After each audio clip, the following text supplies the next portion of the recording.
Hello and welcome to episode 202 of Tall Guy Talks Travel with Rick Doherty. Of course, I am your host, Rick Doherty. I'm so happy that I will have my two regular co-hosts, Sarah Says and Maz, on the show today to talk about a topic where they are far bigger experts than me. Jonathan Groff is probably most famous for voicing Kristoff in Frozen and playing the King of England in the Disney Plus version of Hamilton. Today, we're going to talk about his Broadway resume, and we will get into other aspects of traveling to New York to see Broadway shows. I love hearing people talk about subjects about which they are passionate, and Sarah and Maz know their stuff when it comes to musicals. Before we get started, here's my weekly ask that anyone who isn't subscribed to the Tall Guy Talks Travel with Rick Doherty YouTube channel, please take the 30 seconds to press that button. 2 weeks ago, we had our 200th episode, and we're trying to see how many people we can get to comment congratulations on that episode on the YouTube channel. If you go back and do that as well, I would really appreciate it. We are in the middle of Vlogmas, and I will try to have a video, vlog, or podcast every day for the month. Many of these videos and vlogs will be looking at the holiday decorations and festivities in the theme parks and other places around Florida. I did the same thing last year, and it really helped us grow our subscriber count. Let's grow even more this year. Let's get things started right now with today's conversation. Thanks for being here, Maz. Thanks for having me. And Sarah Says, always a pleasure to have you on the show as well. Thank you. I'm happy to be back. So the two of you are absolute Broadway experts, or at least as far as I'm concerned, somebody who knows very little about it, but is learning from the two of you. I consider you both to be experts. So I thought that we would have fun here and talk about a particular Broadway star who does have connections to Disney. So he kind of works in with what we're doing here. And there's also a somewhat personal connection. I mean, I don't know him, but I do have a real life connection to this Broadway star. So we're going to talk about Jonathan Groff, who was Kristoff in Frozen, and he was also the king in the Disney Plus version of Hamilton. So there's your Disney tie-in here. But this is how Jonathan Groff ties into my life. We were actually born and raised in the same hometown of Lancaster, Pennsylvania. He went to Conestoga Valley High School. My local taxes used to pay for Conestoga Valley High School. And one of his big breaks was at the age of 17. He directed and starred in You're a Good Man, Charlie Brown at a high school theater festival at the Fulton Opera House. And the Fulton Opera House in downtown Lancaster is extremely historic. It is one of the centerpieces of the downtown area.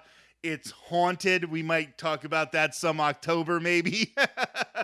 And this was so cool that this guy who came from our small little city has gone on to become like this mega star. And it does kind of have a little sense of community pride because even though Lancaster is a smaller city, because it's so close to New York, because it's close to Philly, Baltimore, Washington, we do have access to the arts, or we always had access to the arts. And it does go to show that there are those programs where somebody can develop into this type of superstar. So for somebody who doesn't know the ins and outs, I'm going to start with you, Sarah, because you have been in musicals and your sister is a teacher and knows a lot about this as well. What makes Jonathan Groff such a great performer that he was able to have this like meteoric rise? Oh my gosh, that's a tough question. He's just fantastic. I mean, it's so hard. His talent is just amazing, and I'm trying to think how to word it.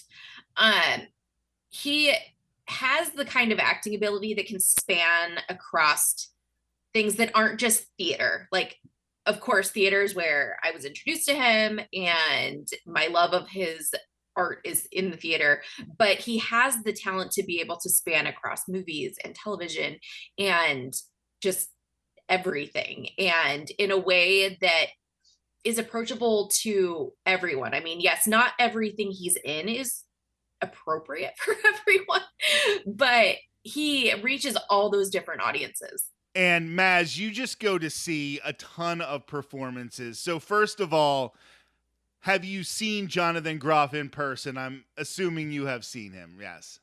I have. I have been fortunate enough to see him play Franklin Shepherd in the revival of Merrily We Roll Along. And I saw that multiple times. He was just phenomenal. I mean, Franklin Shepherd is one of those characters who is unlikable, um, and like purposely so. But he brought a humanity to him that I think is really necessary to make the show work correctly. That is very difficult to do with the way this character is written, but you feel for him in a way, and you get this sort of emotional connection to the character, and it's all because of Jonathan Groff's acting abilities and the way he can, bring nuances to these characters without even saying anything. It's just so impressive. So when did you become aware of him? Like, how quickly do figures like Jonathan Groff become a big deal in the Broadway community? Like, do you learn about him kind of like, sports fans, like baseball fans, when there's, a guy in AAA and he's hitting, and, you start to hear about him through the internet and through Twitter and stuff like that? Or does it take them being in a few shows before they really get that word of mouth going? I think it just depends. I mean, my personal experience with him was when he was in Spring Awakening, which was his first Broadway show. Because I think because growing up doing theater, you're like, I was very much into all these new shows that were coming out. And with my sister and everything, it was like, oh, there's this great new show you may like, things like that. And then you listen to him and you're just like, oh my gosh, like that whole show is still one of my top five. I love Spring Awakening. And that's when I was introduced to him as an actor and just loved him. And that whole, oh my gosh, him and God, that whole cast. It's just like, it's so good. It's so good. It's I love it. amazing. Yeah. And yeah, I think it's things like that. And then sometimes it's hard though to tell with people when it's their first Broadway show who's going to keep going, because the guy who won the Tony for Spring Awakening, I got it, John Gallagher Jr. won the Tony for his role in Spring Awakening, and he didn't go on to do tons of things like Jonathan Groff did. I mean, he was in American Idiot. He was in he's in one that's coming to Broadway right now. But yeah, it's really hard to tell because some people, it's like, you're like, this person's gonna go like and do tons of shows, and then others are like, they're gonna do so much, and then all of a sudden they just aren't there anymore. So well, and just from looking it up, so this is all I know about it, but it's saying that was more of like a rock performance, like yeah. a rock style of music.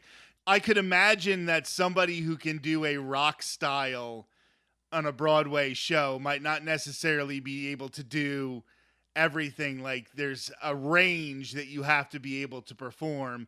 And definitely Jonathan Groff has shown that range, right? Oh, totally. Like also someone he worked with in Frozen, Idina Menzel. She was a wedding singer when she started in Rent. So look at how far she's come since Rent back in like the 90s, where she was a wedding singer and just had this really rough, where Jonathan Groff has always had, like, he can sing all the different, like a bunch of different styles, but I've never seen him with that like rough rock sound. I was just going to say, I have always known about Jonathan Groff, which is kind of weird to say, but when I was like really getting into Broadway musicals and like paying attention to Broadway outside of just like, going to see shows in Chicago as a kid, it was probably like 2008, 2009-ish when I got access to YouTube. And so a lot of my like early experiences with big Broadway stars aren't like, oh, I, knew of them because of this musical, or like I followed their career from, the start, just because I didn't have like access to that world then. And then like once YouTube like really started taking off and once I was able to use it, I went down the probably world's biggest rabbit hole spiral of like just watching YouTube videos of Broadway performers. So like so many of my early memories are like, oh yeah, I remember watching a YouTube video filmed with like, the world's worst camera because it was back in 2006 and like so he's always just kind of been present because he was already pretty big once I started doing that. And I think that just goes to show that the reach he has that, even if you haven't seen him in something, chances are you know his name. Even if you don't really know anything else about him, you've heard the name Jonathan Groff. Oh, absolutely. He is halfway to an EGOT. Do you ever think that is something that is going to be a possibility for him? Because he's still pretty young. So he has a pretty long career. He was nominated for an Emmy, but did not win. So he's halfway to the EGOT. Do you think he'll ever get there? I hope so. That's Yeah. such a hard thing to do. And I feel like it really depends on where he wants to take his career. So I don't know if he'll ever like really be like, oh, I want to step out and do this kind of work to try to get this kind of award, or it's just interesting him in some way. But I think it would be awesome if he did. Yeah, I agree. I'm trying to think. So does he have a tone? He has a Tony and A Grammy. a Grammy. Okay, that makes sense. Because yeah, it's like thinking of what his work is. I mean, he's done some movies, he's done some TV shows, and so it's like, okay, like you said, Maz, if where he decides to take his kind of work, what he wants to do and focus on, it's like, okay, unless it has to do with music, because you can win Emmys and you can win Oscars by for music. So yeah, yeah, I don't know. I hope so. I really hope he becomes an EGOT. I mean, that would be amazing. Yeah, he's got the talent for it, for Absolutely. sure. So what are some performances that you think are the real standout ones? Like you mentioned Spring Awakening being like his big on the scene moment, but what would you say if somebody is trying to get into an artist? Like if you're trying to pick a regular musical artist who, you might have an album that you're like, oh, listen to this one. Is there a particular show or even a movie or television show where if you were trying to see everything this guy has to offer, where you would recommend that? Ooh, that's tough. Like if you're trying to tie it all into one performance, I don't think I could do that. I'd have to like split it up by, okay, if you want to see this amazing like theater actor, you need to see this, or like on TV, you need to see this, because I'm not gonna lie, I did love him on Glee. Oh my God, yes. He is such a terrible human being on that show, but he's so good. And he gets great songs. Oh, he does. Oh my gosh. One of my favorites is towards the beginning of him being on there and they sing Jesse's Girl because he's stealing Rachel from Finn. And it's like one of those things, they like 100% named his character Jesse just so they could work that song in. Oh, totally. And it's great. I love that they did it. Well, and then his whole name is Jesse St. James. I'm like, oh, that's Yeah. Oh, so good. So that's definitely one I tell people. I'm like, once you kind of get used to him, like you need to see this because it's so good. Yeah, I 100%. I am with you there.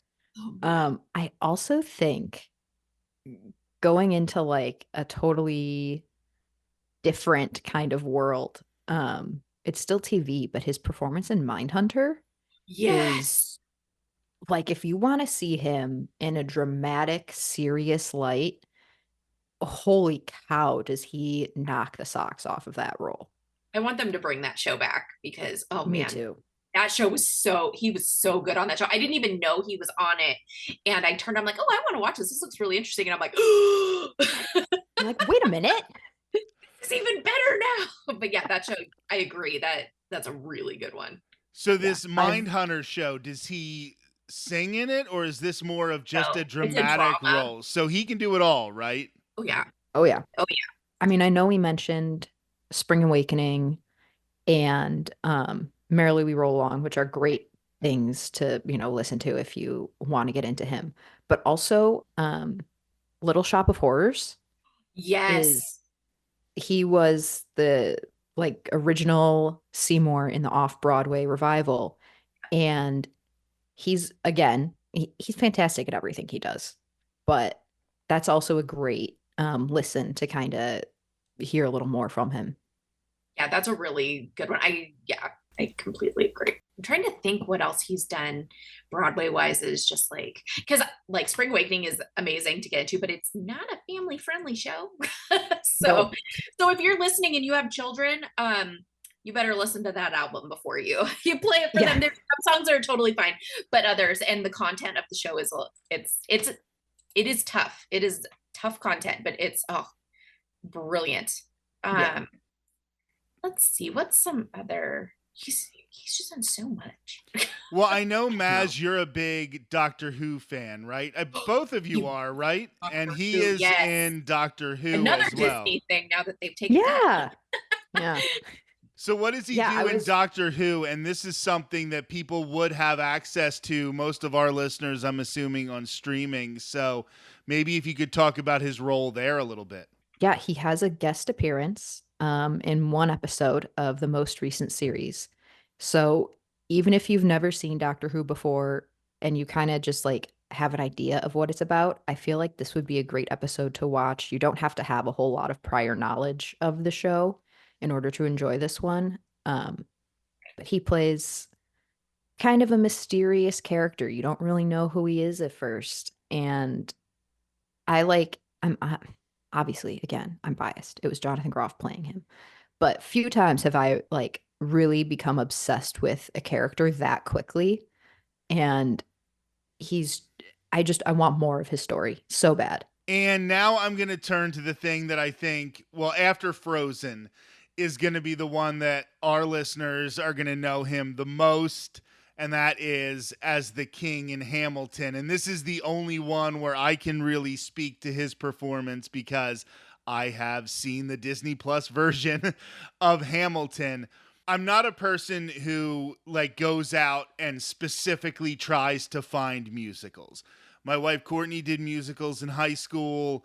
I'm not opposed to them. Like, I will watch a movie that is a musical. I have enjoyed many adaptations. I mean, obviously, like, everybody loves The Producers and some of those musicals that were turned into movies.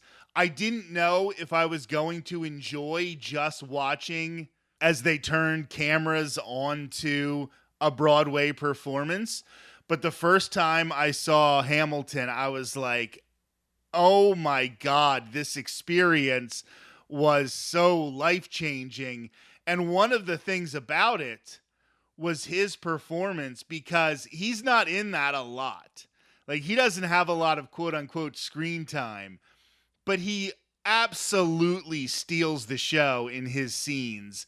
And when you watch it with the professional photography and you see how like he's generating that spittle as he's like yelling, and he's so good at portraying these emotions. And like I said, like, it's kind of a goofy character. He's not on that often, but he just really does take that musical to the next level. Well, and that character was put in. I remember reading an interview with Lin-Manuel Miranda, and they put King George in there to appease like the older traditional musical theater goers because like the whole rest of the show is basically rap R&B, right?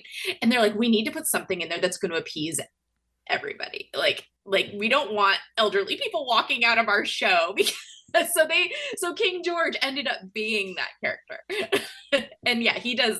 I've seen it twice, once in Portland and then once in Seattle.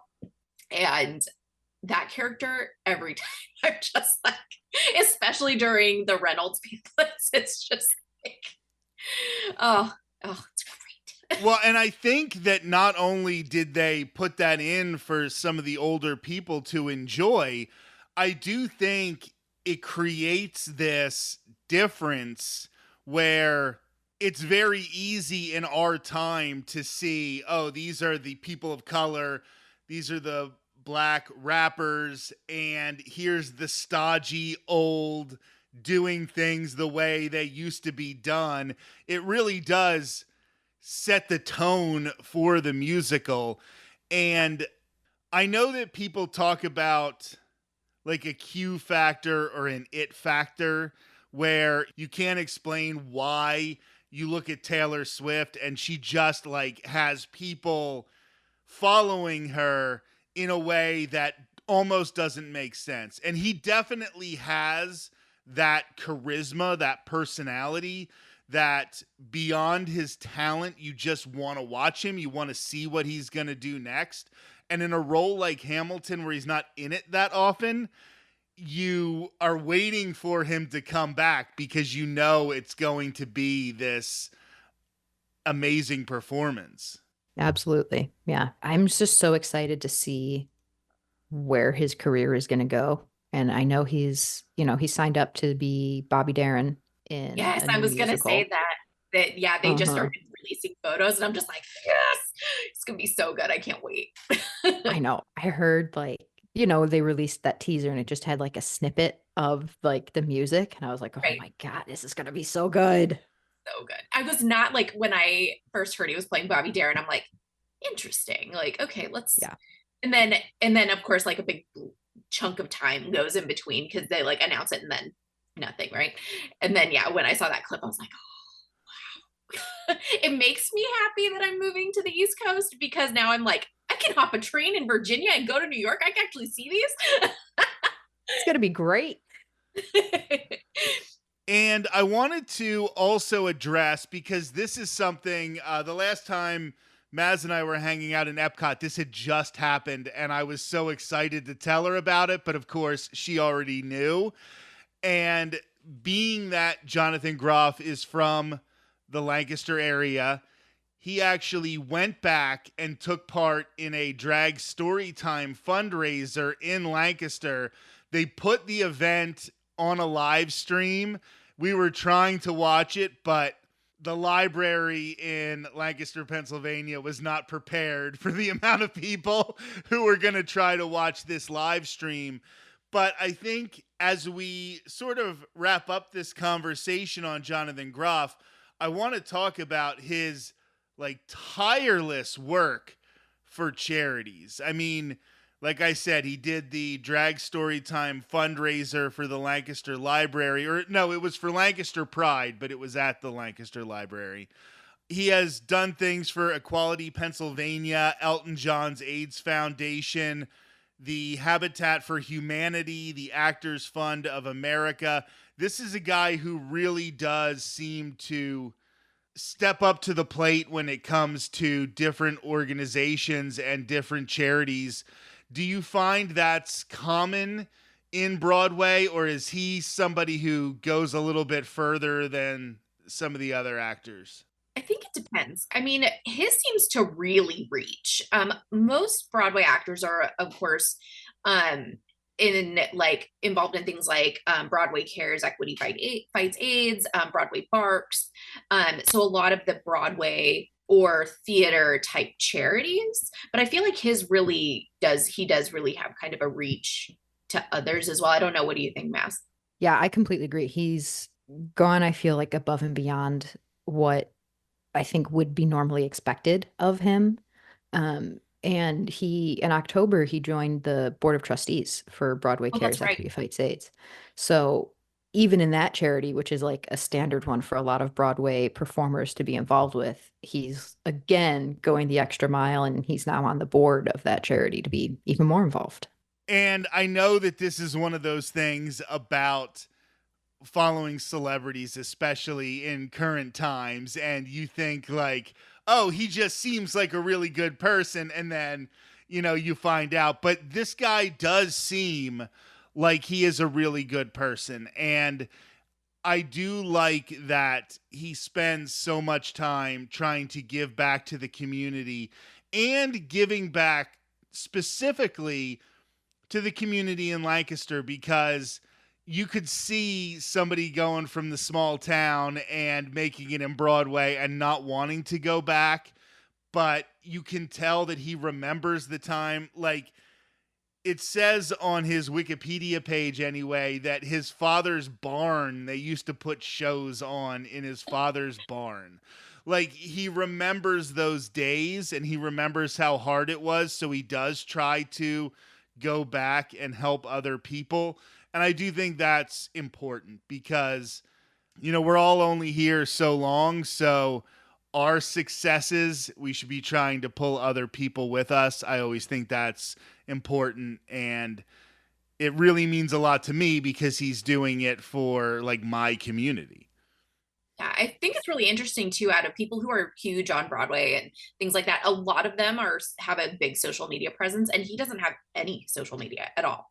Like, I've never seen a social media for him. I mean, things will pop up for when he's doing different things, but him specifically doesn't focus on that like at all, which is really interesting, but also I think it's kind of good.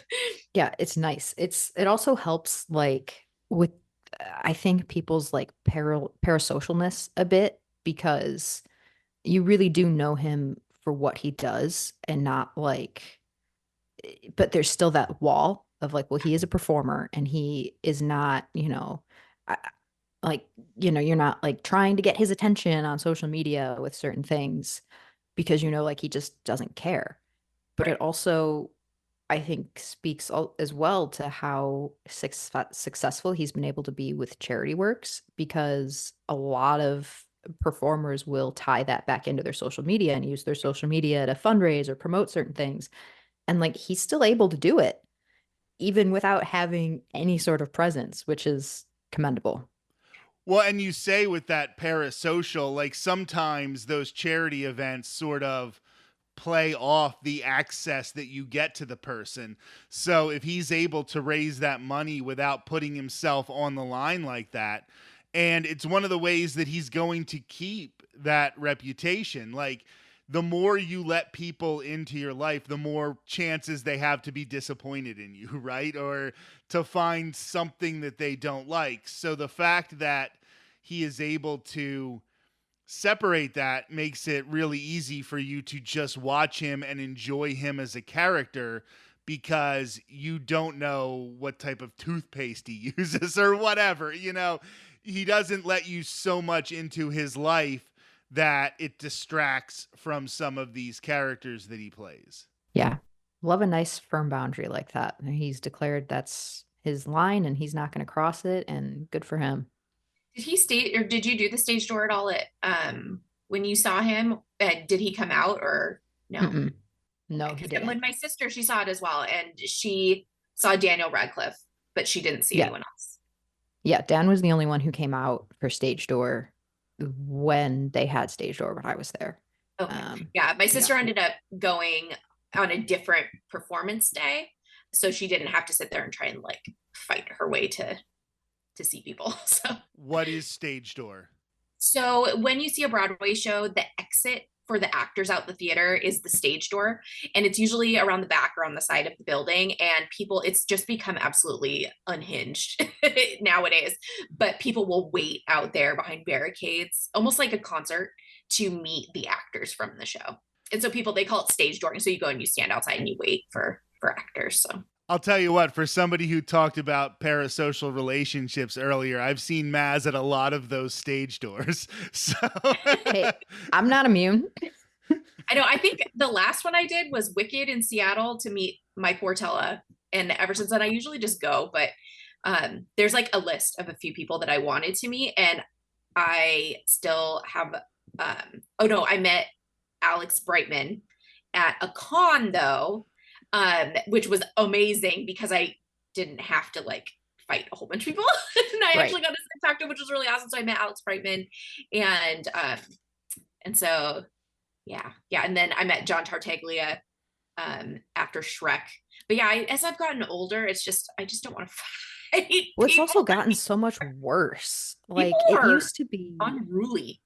Yes, and it used to be a great experience because you'd go see live theater, which is a collective experience. These actors are live on stage in front of you, evoking these emotions that you feel so deeply.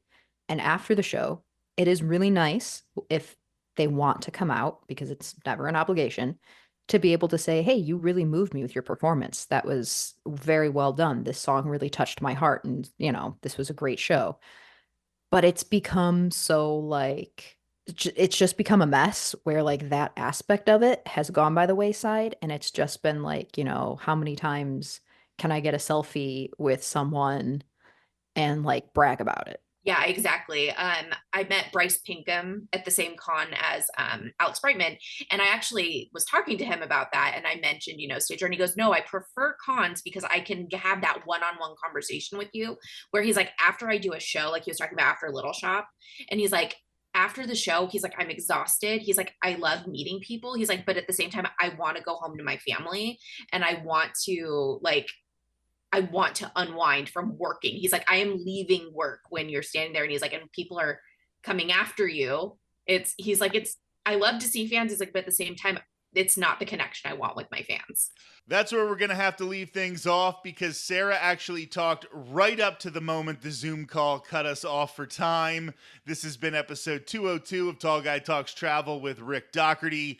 Anytime I can have Sarah Says and Maz on the podcast together, I know it's going to be a good show. Make sure to like, comment, and subscribe on the YouTube channel. I will be back next week as I continue my once per month series about former Disney chairman and CEO Michael Eisner. In November, we covered a massive failure during Eisner's term with his attempt to build a patriotic theme park in Northern Virginia. This month, I'll be talking about what might have ended up being the biggest success of the Eisner era and a movie that has been almost forgotten in the theme parks. That is coming up next Thursday on Tall Guy Talks Travel with Rick Doherty. Until then, have a great week.